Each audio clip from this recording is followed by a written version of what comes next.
Kayak aku bilang kadang kan capek nih, saya udah turun 7 kilo waktu kemarin 7 kilo, terus aku capek istirahat dulu. Terus nanti jeda 2 minggu jalanin lagi gitu. Jadi memang masih berfase. Suami sendiri gimana Mbak? Tahu setelah dirimu atau?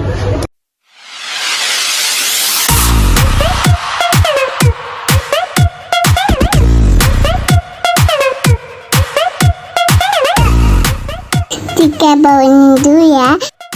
Ada. Kan memang sudah mulai ke dunia nyanyi gitu nggak sih? Iya, udah mulai aktif. Kebetulan aku sih baru mulai ya, beberapa saat kayak kemarin juga ada nyanyi ke New York segala macam kan. Jadi memang 2 bulan ini lah udah mulai aktif menerima tawaran manggung. Gitu. Oh itu dari permintaan suami atau memang Vicky memang? Kalau suami bebasin sih. Kemarin aku mau cuti, terserah kamu aja katanya. Yang penting udah tahu sebagai seorang istri dan seorang ibu membagi waktunya gimana gitu. Dia sih support ya. Kedepannya akan ada munculkan single baru kan? Insya Allah minggu depan ada rekaman. Aku udah bikin 2 lagu, 2 lagunya udah ACC dari label dan manajemen. Jadi minggu depan satu aransemennya udah siap untuk rekaman. Nanti kan bakal sedikit anak-anak sendiri nanti aku kan kebetulan anakku yang kedua udah selesai nyusuin ya. Kan 2,5 tahun dia baru berhenti. Kemarin tuh aku sengaja, apalagi pandemi, bener-bener bisa fokus sama gitu ya. Jadi setelah anak mulai selesai menyusui, aku udah mulai lebih bisa ya menstabilkan, menurunkan berat badan dan memperbaiki penampilan gitu ya. Jadi makanya udah mulai berani lagi ambil job gitu karena lebih percaya diri juga. Mulai lebih percaya diri ya, tapi masih proses juga gitu. Nah kalau misalnya untuk anak-anak sendiri pastinya ya karena aku jarang ninggalin sebenarnya ya, jadi kalau udah harus kerja agak sedih juga. Anak-anak yang besar itu kan udah 4 tahun lebih ya, udah 4 tahun lebih dia udah mulai bisa protes gitu. Tapi kalau kita pamitnya baik-baik sih nggak apa-apa. Tapi kadang kalau misalnya pas pulang aku bilang mau berangkat pergi lagi mau kerja mau ikut gitu, sampai misalnya kan kadang anak-anak nih aku suka kasih misalnya sehari beberapa misalnya setengah jam main game atau apa, emang aku kasih dia sampai bilang kalau boleh ikut kerja nanti nggak main game gitu, sakingan mungkin kangen gitu. Tapi pakai baby sister nggak sih Mbak Vicky, maksudnya buat Aku anak? dari dulu pakai mbak biasa yang memang aku ajarin untuk megang anak, untuk membantu megang anak juga. Dan kebetulan dua-duanya sudah sangat bisa dipercaya karena udah lama gitu. Dan udah anakku juga udah aman lah ya ditinggalkan. Plus adikku tuh rumahnya dekat. Jadi setiap hari kita saling nitip anak ya, udah kayak daycare gitu.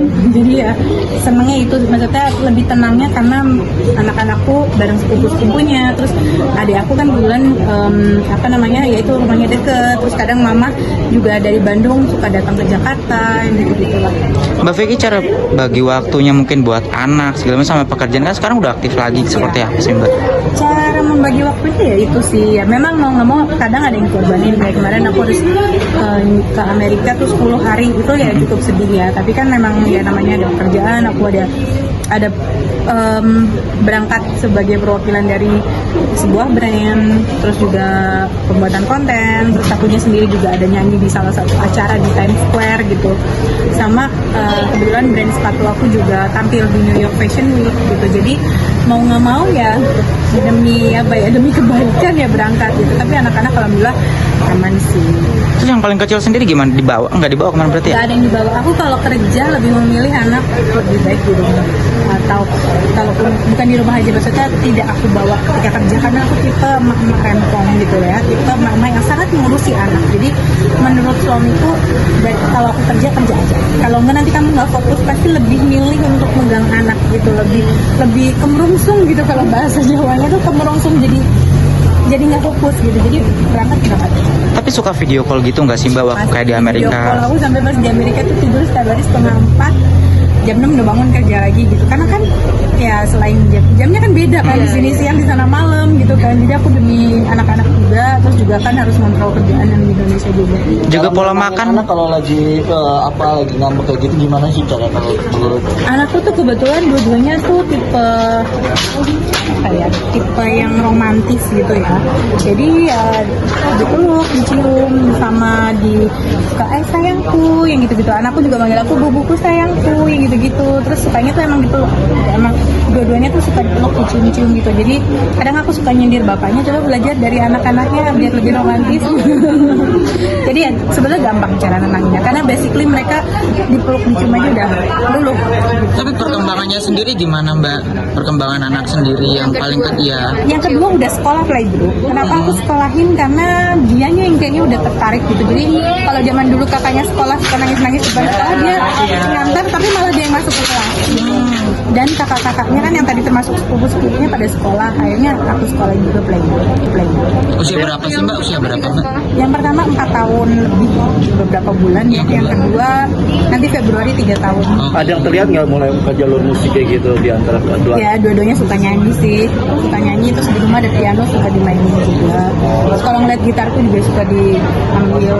Tapi Mbak Vicky suka ngarahin nggak? Kamu ikutin aja deh lesin ini gitu atau gimana? Kalau nyanyi, karena kan aku dari bayi kalau anak mau tidur aku pasti nyanyiin kan, jadi mungkin dari situ juga sih. Ngejagain ngebatasin kayak main sosial media gitu atau gimana Mbak? Buat anak? Sosial media buat anaknya, aku sih tetap kalau mau posting udah, cuman aku emang jarang posting aja orangnya gitu. Tapi nggak yang tipe anak kayak sih nggak diposting aja, anak kan kebahagiaan posting aja.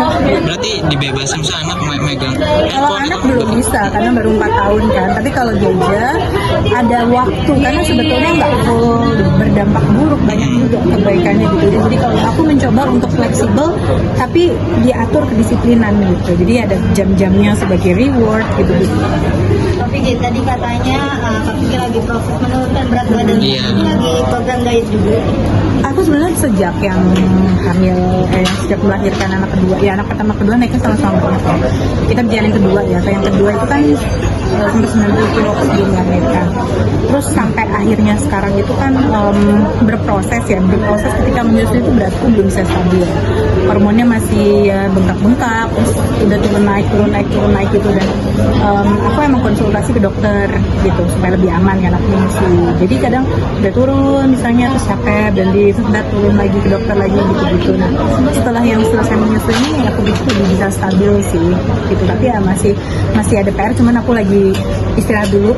Kadang aku sebulan diet, istirahat dulu. Dibangin olahraga gitu nggak sih? Aku jalan biasanya, atau kayak misalnya suka di kamar latihan koreo aja gitu. Suka kaku nggak sih pas naik panggung itu karena kondisi badan udah agak menyusui gitu kan?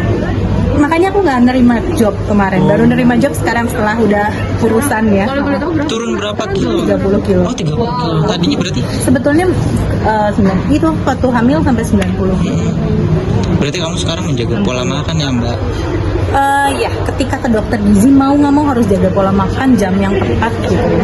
Terus juga ya makanya aku bilang kadang kan capek nih, misalnya udah turun 7 kilo waktu kemarin yang 7 kilo, terus aku capek istirahat dulu. Terus nanti jeda 2 minggu jalanin lagi gitu. Jadi memang masih berfase. Suami sendiri gimana Mbak? Tahu terserah dirimu atau? Kenapa? Iya, suami sendiri gimana? Terserah kamu lah Vicky gitu, mau berat badanmu gimana? Kalau aku nyusuin, kalau aku lagi protes kok kayaknya susah banget ya, udah turun naik gitu kan. Kalau kata dia ya kamu resiko, kamu milih mau nyusuin, nggak ada yang protes gitu loh, memang begitu. Nanti kan ada fasenya, udah tahu dia tahu, aku tuh tahu caranya menurunkan berat badan gitu. Jadi setelah sekarang selesai nyusuin baru bebas mau ngapain, terserah kamu deh. Ini kemarin aku sempat 1,5 bulan ini ya aku habis nurunin 9 kilo karena waktu itu udah sempat berat segini nih, waktu nyusuin naik lagi gara-gara kena covid, naik lagi 10 kilo gitu. Jadi kemarin kebetulan baru dapat jadwal dokter Joni, berhasil turun 9 kiloan ini 1,5 bulan kemarin. Konsultasi juga rutin Mbak? Iya, Sama jadi, dokter gizi? Iya, dokter gizi itu tuh jadwalnya agak susah ya. Jadi kayak kemarin tuh terakhir itu dokter kan aku tahun lalu tuh, terus awal tahun sebelum kena covid naik. Jadwal dokternya aku udah daftar nggak dapet nih, ngantri gitu kan. Nah baru dapat lagi kemarin bulan 2 bulanan lalu, 2-3 bulan lalu, terus ya udah konsultasi ke dokter, berhasil turun 10 kilo lagi. Ini masih mau ke dokter lagi sih minggu. Ini masih mau diturunin lagi? Aku kan gede di atas, berarti di kamarnya gede banget. Kalau cuma ngeliatnya sini ya ke bawah, aman. Tipis ya. Karena kan aku tipenya cabi kan, besar di atas badanku gitu loh. Jadi pengen 5 kilo lagi. Sebenarnya dokter saranin 3 kilo lagi. Ada niatan seperti gitu. Enggak lah, hoki. Kamu pengen berat ideal berapa Mbak? Sebelum nikah. Siang sekarang ya? Oh kalau sekarang, enggak maksudnya kalau sebelum nikah itu kan 55-58 ya. Sekarang 60 lah ya. Jadi nanti targetnya kayak 2-5 kilo lah, ganti nasib. Oke. thank you. Terima kasih Mbak Kiki. Terima kasih. Selamat.